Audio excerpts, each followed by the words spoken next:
வணக்கம். ஓம் சாந்தி. ஸ்ரீமத் பகவத்கீதையின் 4வது அத்தியாயமான ஞான கர்ம சந்நியாச யோகத்தை பற்றி இப்போது பார்க்கலாம். அர்ஜுனர்களாகிய நமக்கு கர்ம யோகத்தை பற்றிய அனைத்து விதமான ஞானங்களையும் கொடுத்த பரமாத்மா இந்த அத்தியாயத்திலும் கர்மங்களை பற்றிய ஞானத்தோடு இந்த அத்தியாயத்தை தொடங்குகிறார்.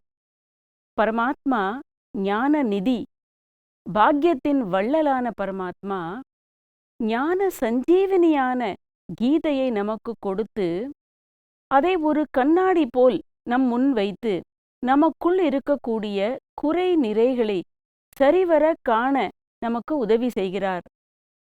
நம்மை நாமே முதலில் தெரிந்து கொள்ளும் பொழுது நம்முடைய குறை மட்டுமல்லாமல் நம்முடைய உயர்ந்த குணங்களையும் விசேஷ தன்மைகளையும் நாம் எப்படி தெரிந்து கொள்வது, இதை பற்றிய ஞானத்தையும் கொடுக்கிறார். இந்த ஞான கர்ம சந்நியாச யோகம் என்று கூறக்கூடிய இந்த 4வது அத்தியாயத்தில் அர்ஜுனனுக்கு இறைவன் தான் கொடுக்கக்கூடிய அந்த ஞானத்தில் முதலில் அவனுடைய நம்பிக்கையை வலுப்படுத்த விரும்புகிறார். இந்த ஞானம் நம்ம கேட்குறோம், ஆனால் அதில் நமக்கு ஒரு ஆழ்ந்த நம்பிக்கை இருக்கும் பொழுதுதான் அதோடைய முக்கியத்துவத்தை நாம் உணர முடியும். அதனால இந்த ஞானமானது இதை டெய்லி சயின்ஸ் ஆஃப் யோகா அப்படின்னு சொல்லலாம். நித்திய ஞான விஞ்ஞானம் இது. அப்படிப்பட்ட உயர்ந்த ஞானத்தை இறைவன் இங்கு நமக்கு கொடுக்கிறார். இந்த ஒரு கீதை ஞானமே பரமாத்மாவிற்கும் அர்ஜுனர்களாகிய நமக்கும் இடையே ஒரு சிறந்த உரையாடல் அப்படின்னு சொல்லலாம். அர்ஜுனன் நம்முடைய தரப்பிலிருந்து பல கேள்விகளை இறைவன் முன் வைக்கிறான். அதே போல இந்த ஞான கர்ம சந்நியாச யோகத்திலும் கர்ம யோகம் அதை பற்றிய விஷயங்களையே தொடர்ந்து நாம் காணலாம். அதிலும் முக்கியமாக கர்மத்தின் 3 முக்கிய கொள்கைகள்னு சொல்லலாம். அதாவது கர்மம், விகர்மம், அகர்மம். அதாவது செயல்கள் நாம் எல்லாருமே செய்யறோம். எப்படிப்பட்ட செயல்கள் விகர்மம் ஆகிறது, எப்படிப்பட்ட செயல்களை செய்வதால் அகர்மண்யம், அதாவது ஒரு இனாக்ஷன் செய்யறோம், ஆனால் அதோடைய நான் செய்யறேன்ற ஒரு ஃபீலிங்ஸ்லேருந்து நாம் எப்படி விடுபடணும், இந்த நிலைகளை இறைவன் ரொம்ப அழகாக நமக்கு இந்த 4வது அத்தியாயத்தில் புரிய வைக்கிறார். நாம் இந்த ஒரு அகர்மண்ய ஸ்டேஜை அடையணும், அதாவது செயலற்ற தன்மைன்னு கூட இதை சொல்லலாம். அந்த நிலையில இருந்த செயல்களை செய்யணும் அப்படின்னாக்க என்னுடைய ஒவ்வொரு செயல்களுமே இறைவனுக்காக, இதை நாம் தியாகமாக செய்யணும். இப்போ நாம் பார்த்துருக்கோம், அந்த காலத்தில் கூட சாதுக்கள் எல்லாத்தையும் துறந்தாலும் அவர்கள் கர்மங்களை செய்தார்கள். ஆனால் அந்த கர்மங்கள் இறைவனுக்கு தியாகமாக அர்ப்பணிக்கப்பட்டன. இந்த நிலையில நாம் கர்மங்களை செய்யும் பொழுது அதை நாம் சாக்ரிஃபைஸ், யஜ்யம் அல்லது வேள்வி அப்படின்னு சொல்லலாம். அப்போ இறைவனுக்கு அர்ப்பணிக்கப்பட்ட அந்த மீதம் இருக்கு இல்லையா, அந்த மிகுதி தான் அமிர்தம். அதை நாம் எடுத்துக்கொள்ளும் பொழுது அதை கர்ம பலனாக இருக்கலாம் அல்லது உணவாக இருக்கலாம், எதுவுமே அது நமக்கு கிட்ட வரும் பொழுது அது நமக்கு தூய்மையை அளிக்கிறது. அதனால தான் சொல்லுவாங்க, ரைட் ஃபீலிங்கோட, சரியான உணர்வோடு நம்ம யாகம் செய்யணும். யாகம் அப்படின்னாலே நம்ம செய்யக்கூடிய உயர்ந்த கர்மங்கள். செயல்கள் உயர்ந்ததாக இருந்தாலும் நம்முடைய உணர்வுகள் உயர்வாக இருக்கணும் அப்படிங்கிறதும் ரொம்ப முக்கியம். அப்போ உயர்ந்த உணர்வோடு நாம் செயல்களை செய்யும் பொழுது நம் இதயத்தை அது தூய்மைப்படுத்தும். நம்ம உணவாக இருக்கலாம், யஜ்யத்தோடைய சிஸ்டம் அப்படின்னு நினைச்சு சாப்பிடும் பொழுது அது நம்ம இதயம் தூய்மையாகிறது. அனைத்து கர்மங்களும் இறைவனுக்கு அர்ப்பணித்த கர்மங்களாக இருக்கணும்.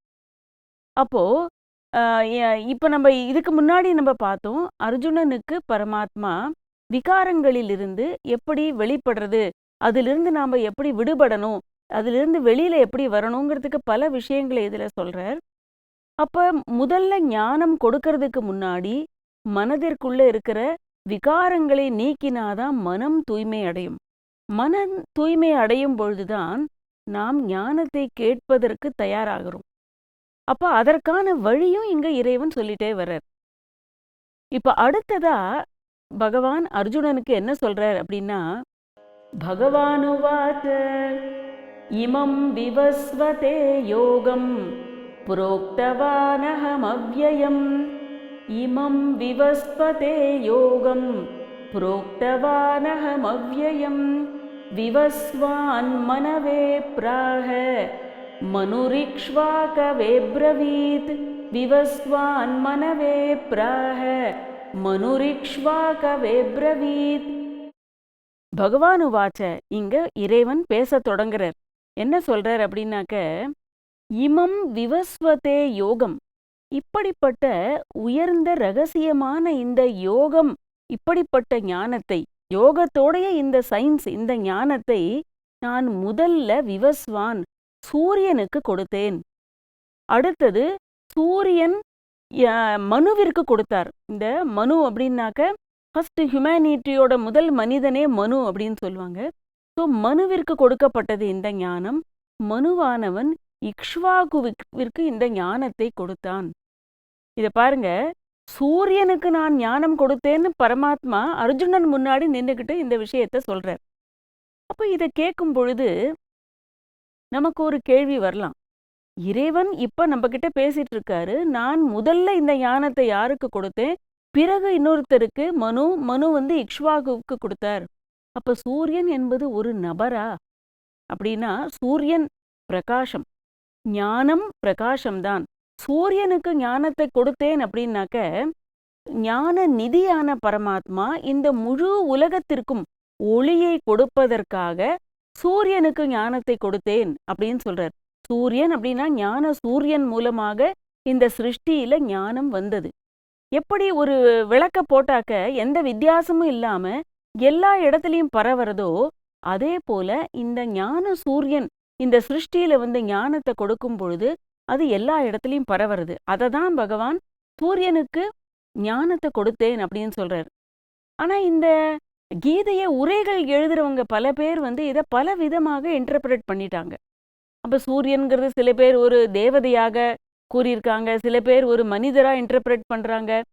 தொன்று தொட்டு இந்த ஞானமானது இப்படி ஒருவர் வழியிலிருந்து இன்னொருவருக்கு எப்படி வந்தது அப்படின்னு இந்த ஞானத்தை அவர் கொடுக்கிறார். அப்ப சூரியன் அப்படிங்கிறது ஒரு நபர்னு தெரிஞ்சுக்கிறத விட இறைவன் ஞான சூரியன் பிரகாசத்தை, இந்த ஞானத்தை கொடுத்தார்.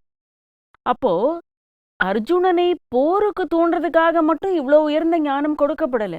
அர்ஜுனன் நம் அனைவருடைய ரெப்ரசன்டேட்டிவ். நம் மனதில் இருக்கிற கேள்விகளை தான் அர்ஜுனன் இறைவன் முன்னாடி வைக்கிறார் பிரதிநிதியாக. அப்போ போருக்கு தூண்டணும் அப்படிங்கிறது மட்டும் அவருக்கு இல்ல லட்சியம்.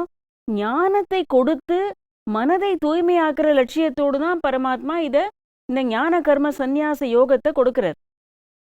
இப்போ நம்ம ஒருத்தர்கிட்ட சொல்றோம், நீங்க இத மாதிரி ஒரு டயட்டை சாப்பிட்டீங்கன்னா உங்களுக்கு இத்தனை வெயிட் குறையும், இவ்வளோ கிலோ நீங்க இத்தனை நாள்ல குறைச்சிடுவீங்க அப்படின்னு சொல்றாங்க. அப்படியா அப்படின்னு கேட்டுட்டு அவங்க யாரும் சும்மா இருக்கிறது இல்லை. அப்போ எங்களுக்கு டெஸ்டிமோனியல் காட்டுங்க, யாரு எவ்வளவு மாசம் இந்த டயட்டை எடுத்து எவ்வளோ கிலோ குறைச்சாங்க அப்படின்னு காட்டுங்க அப்படின்னு சொல்றாங்க. அதை பார்த்த உடனே அவங்க மனதிலையும் ஒரு நம்பிக்கை வருது. ஓஹோ, நாமளும் இந்த அளவுக்கு இந்த மாதிரி உணவை இப்படி இந்த வழியில சாப்பிட்டாக்க நிச்சயமாக இந்த நம்ம ஒரு லட்சியத்தை அடைய முடியும், வெயிட்டை குறைக்கலாம் அப்படின்னு சொல்லி. அப்போ அதே போல பரமாத்மா ரொம்ப ஒரு சூப்பர் டெக்னீஷியன்னு சொல்லலாம். ஞானம் கொடுக்கறத விட அந்த ஞானத்துல முதல்ல நம்பிக்கை வர வைக்கணும் அப்படிங்கிறது ரொம்ப முக்கியம். அந்த நம்பிக்கையை வலுப்படுத்துறதுக்காக இங்க பரமாத்மா சில விஷயங்களை கூடவே சொல்றார். அப்போ இந்த ரொம்ப ஒரு பௌதீகமான இந்த உலகத்துல, வெறும் மெட்டீரியலிஸ்டிக் வேர்ல்டுல ஒரு துளி ஞானம் நமக்கு கிடைக்கிறது அப்படின்னா கூட அதுக்கு வேல்யூ ரொம்ப அதிகம். இப்போ ஞானம் இல்லாததுனால தான் இன்னைக்கு இவ்வளவு பிரச்சனை. உதாரணத்திற்கு நாம இப்ப பார்க்கலாம், அந்த யூரோப்பியன் கண்ட்ரீஸ்ல அந்த காலத்துல வந்து ஷிப்ல டிராவல் பண்ணுவாங்க. அப்போ ஷிப்ல டிராவல் பண்ணும் பொழுது ஒரு மாதத்திற்கு கண்டினியூஸா அவங்க இந்த கடல்லையே டிராவல் பண்ண வேண்டிய தேவை அவங்களுக்கு ஏற்படுது. அந்த கடல்லையே இருக்கிறதுனால அவங்க எல்லாருக்குமே ஸ்கர்வின்னு ஒரு நோய் வருது. அதாவது விட்டமின் சி குறைவுனால வரக்கூடிய அந்த நோய். அந்த நோய் வந்து அந்த நோயால நிறைய பேர் இறந்து போயிடுறாங்க. இப்போ நிறைய பேர் சொல்றாங்க, நீங்க சி குறைவுனால வருது இது, நீங்க ஒன்றும் இல்லை தக்காளி சாப்பிட்டா கூட இது குறைஞ்சிடும் அப்படின்னு சொல்றாங்க. ஆனா சில பேர்கள் அவங்க மனதுல ஒரு மிஸ் இன்ஃபர்மேஷன் கொடுத்துட்டாங்க. தக்காளி ரொம்ப சாப்பிட்டாக்க நரம்பு பிரச்சனைகள் வரும் அப்படின்னு சொல்லி. அப்ப அது அவங்களுடைய மனசுல அது வந்துடுது. நரம்பு பிரச்சனை வரும் இந்த மாதிரி நான் தக்காளி சாப்பிட்டா அப்படின்னு சொல்லி அவங்க எதிரிலேயே மலைமலையா தக்காளி கொட்டி இருந்தாலும் அவங்க அதை சாப்பிடவே இல்லை. அப்போ ஒருத்தர் ஒரு இடத்துல இதை ரிசர்ச் பண்ணி சாப்பிட்டு காட்டி இந்த நோயிலிருந்து விடுபட்ட உடனே அவங்களுக்கு நம்பிக்கை வருது. ஓஹோ, நம்ம எதிரிலேயே இருந்திருக்கு, நமக்கு தெரியாம இருந்துருதே அப்படின்னு சொல்லி. அதே போல ஒருத்தர் டாக்டர் கிட்ட போறாரு. அவர் ரொம்ப இருமுறாரு, ரொம்ப சீரியஸான ஒரு கண்டிஷன்ல போறாரு. அதுக்குள்ள அந்த டாக்டரை வார்டுல அர்ஜென்ட்டா கூப்பிட்டு போயிட்டாங்க. அவர் அந்த சீட்ல உட்காந்து இரும்பிக்கிட்டே இருக்காரு, ரொம்ப கஷ்டப்படுறாரு. அப்போ ஒரு 1/2 மணி நேரம் கழிச்சு அந்த டாக்டர் வரார். அப்படியா, இவ்வளோ இருமலா இருக்கேன்னு எதிரில் அலமாரியிலேருந்து மருந்து எடுத்து அவர் கையில கொடுக்குறார். உடனே கொஞ்சம் அந்த இருமல் நின்னுது. அப்போ அவர் நினைக்கிறார், நான் 1 ஹவரா 1/2 மணி நேரமா இங்க உட்காந்து இருமிட்டு இருக்கேன், எதிரிலேயே மருந்து இருக்கு, ஆனா எனக்கு அது தெரியலையே, நான் இவ்வளோ கஷ்டப்பட்டேனே அப்படின்னு. அப்போ என்ன தெரியுது அப்படின்னாக்க, மனிதர்களுடைய துன்பத்திற்கு காரணம் அறியாமையும் கூட, இக்னரன்ஸ் ஆஃப் நாலேஜ். எனக்கு தெரியல அப்படிங்கிறதுனால நமக்கு தீர்வு எதிரிலேயே இருந்தா கூட நம்மளுடைய துன்பத்தை இன்னைக்கு மனிதன் அனுபவிக்கிறான். அதனால இந்த ஞானம் இறைவன் கொடுக்கிறார் அப்படின்னு சொல்றதுக்கு, நம்பிக்கை ஊட்டுறதுக்காக பல விஷயங்களை சொல்றார். இந்த அறியாமையிலிருந்து அர்ஜுனர்களாகிய நம்ம வெளியில கொண்டு வரணும்.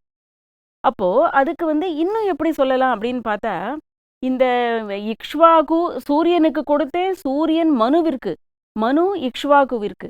இதை இன்னும் நம்ம நல்ல தெளிவா பார்க்கலாம். இக்ஷ்வாகு அப்படிங்கிறது சூரிய வம்சத்து ராஜா. மனு அப்படிங்கிறது ஹியூமனிட்டியோட முதல் மனிதன்னு சொல்லலாம். ஜஸ்டிஸ், தர்மம், இதுதான் அவனுடைய மனு சக்கரவர்த்தியை பத்தி நம்ம கேள்விப்பட்டிருக்கோம். அப்போ இந்த ஞானம் நான் சூரியனுக்கு கொடுத்தேன் அப்படின்னா, ஞான சூரியன் பரமாத்மா இந்த ஞானத்தை கொடுக்கிறார். அந்த ஞானத்தின் மூலமாக மனித குலத்தோடைய முதல் மனிதன் மனு அப்படின்னு சொல்லலாம், அல்லது பிரம்மான்னு கூட சொல்லலாம். அவருக்கு அந்த ஞானம் கிடைக்கிறது. அதன் பிறகு அந்த ஞானத்தை கேட்டு சூரிய வம்சத்து ராஜாவாக மாறுறாங்க எல்லாரும். இக்ஷ்வாகுவுக்கு அந்த ஞானம் கிடைக்கிறது. இப்போ பாருங்க, இதை இன்னும் அடுத்த ஒரு உதாரணம் நம்ம பார்க்கலாம். வீட்டில் ஒருத்தரை கூட்டிட்டு போறாங்க. இது உங்க தாத்தா, கொள்ளு தாத்தா வாழ்ந்த வீடு அப்படின்னு சுத்தி காமிக்கிறாங்க. அவர் என்ன பண்றாரு, அப்படியே மெதுவா சுத்தி சுத்தி வர்றாரு அந்த இடத்த. அவர் வரும்பொழுது அவருக்கு ஒன்றும் ஒரு பெரிய விஷயம் மனசுல படலை. கொஞ்ச நேரம் கழிச்சு அவர் ஒரு சேரை காட்டுறாரு. உங்க தாத்தா இங்க உட்கார்ந்து தான் பல மணி நேரம் வேதாந்தம், அந்த இதெல்லாம் புக்கெல்லாம் படிப்பாரு. 20 வருஷமா அவர் வாழ்ந்த இந்த உட்கார்ந்த சேர் இது அப்படின்னு சொல்றாரு.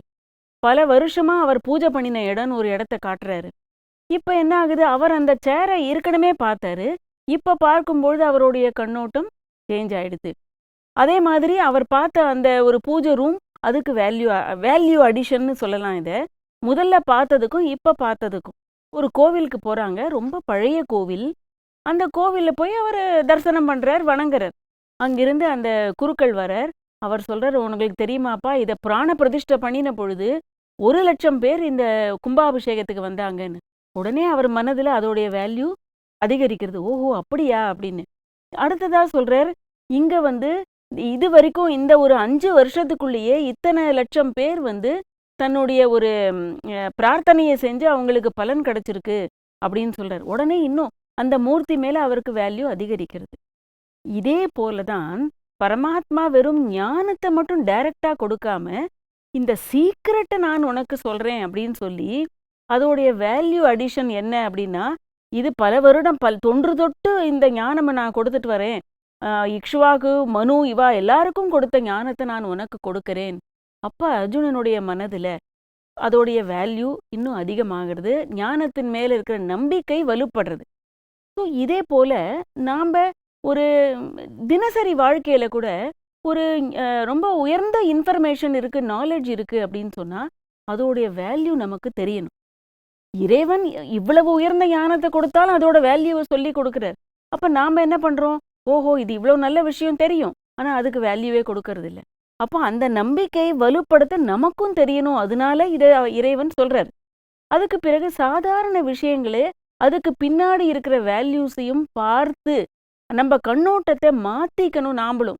ஸோ இந்த ஒரு சின்ன சின்ன விஷயங்கள் கூட நம்ம இந்த ஒரு கீதையோட ஸ்லோகத்திலிருந்து நாம் கற்றுக்க முடியும். அதை நாம் சிந்தித்து இந்த ஞானத்தை நம்ம எப்படி வாழ்க்கையில கடைபிடிக்கணும் அப்படின்னு இன்னும் கொஞ்சம் ஞான சிந்தனை செய்து நம்ம வாழ்க்கையில கொண்டு வரலாம். ஓம் சாந்தி.